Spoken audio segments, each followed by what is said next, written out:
Kitzala Carson does a TED Talk called Pedagogy of the Decolonizing. She's a decolonial scholar. She is a singer-songwriter, and she is the Edmonton Spirit Society Executive Director. I don't know if she still holds that position or not. So decolonial pedagogy is teaching and learning approaches that acknowledge and deconstruct structures of power associated with colonization. The effort is to give legitimacy to indigenous ways of knowing, indigenous ways of being, and indigenous ways of doing. So that's what she is speaking in and through when she's doing this talk about the pedagogy of decolonizing. So she gives us some nuances to think about colonial violence, not just as those practices of colonialism that happen in the far, long ago past, but in some of our contemporary practices, right? Where we sit, how we occupy space, who's being dispossessed when we occupy those spaces, how we continue to not acknowledge the displacement that has happened in those spaces and continues to happen in those spaces, right? So that colonial violence isn't just something that we should be thinking about as some long ago occurrence that we've progressed away from. We're still actively participating in perpetuating colonial violence against indigenous people. Cis supremacy, cis or cisgender is someone whose gender identity matches their assigned sex. So you have a better understanding of what cis supremacy is.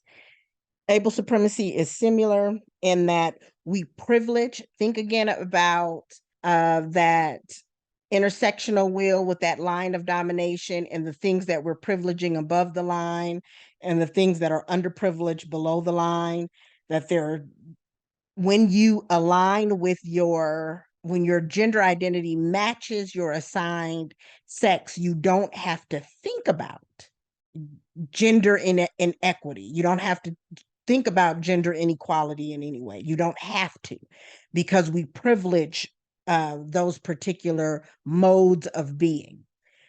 Able supremacy is the same thing. When you are considered an able-bodied person, and that's of body and of mind, you don't have to think about the ways in which other people are being disadvantaged or underprivileged or oppressed because they exist outside or underneath that line of domination. Axiology, she defines as how we qualify, how we give value, and how we prescribe worth to things.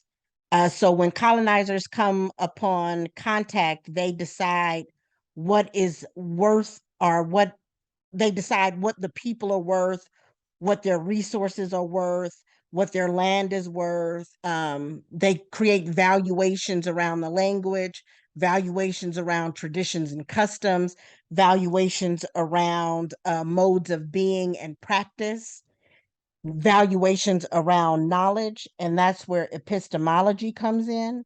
So again, epistemology is how we conceive knowledge and how we transfer knowledge and what knowledge we see as valid.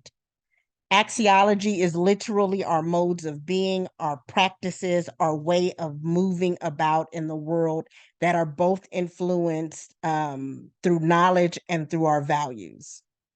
Post-colonial is the period after colonialism. We've talked about a settler colony already. She offers 5 different ways of combating colonial violence. I want you to know those and think about those.